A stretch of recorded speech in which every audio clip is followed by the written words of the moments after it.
यिर्मया अध्याय 24।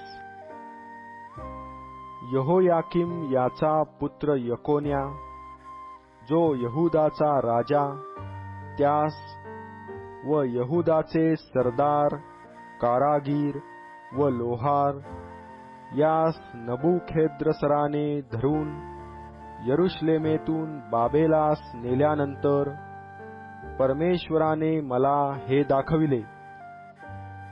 पहा, परमेश्वराच्या मंदिरासमोर अंजिराच्या 2 टोपल्या ठेविल्या होत्या. एका टोपलीत पहिल्या 12च्या अंजिरांसारखे फार चांगले अंजीर होते. दुसऱ्या टोपलीत फार वाईट अंजीर होते, इतके की ते खावयाजोगे नव्हते. परमेश्वर मला म्हणाला, यिर्मया, तुला काय दिसते? मी म्हणालो, अंजीर. चांगले ते फार चांगले आहेत आणि वाईट ते फार वाईट आहेत, इतके की ते खावयाजोगे नाहीत. मग परमेश्वराचे वचन मला प्राप्त झाले की, इस्रायलाचा देव परमेश्वर म्हणतो, या ठिकाणाहून यहुदाचे बंदिवान केलेले जे लोक मी खासद्यांच्या देशी पाठविले आहेत, त्यास या चांगल्या अंजिरांप्रमाणे मी समजेन.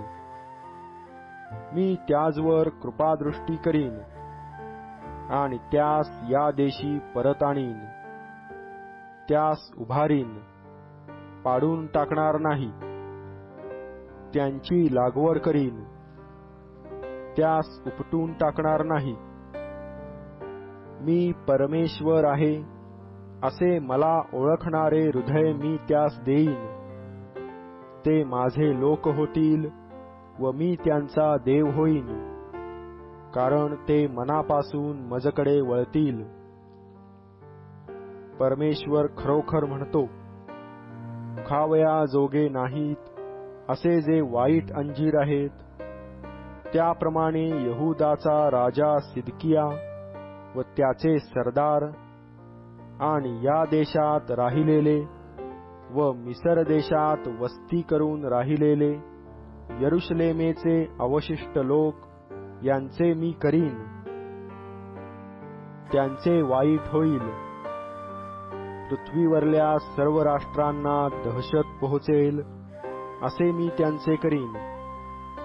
आणि जेथे मी त्यास हाकून देईन, तेथे ते अपशब्द व लोकप्रवाद, निंदा व शाप यांचे विषय होतील. आणि मी त्यांच्यामध्ये तरवार, दुष्काळ व मरी पाठवीन, अशी की जो देश मी त्यास व त्यांच्या पूर्वजास दिला, त्यातून त्यांचा नायनाट होईल.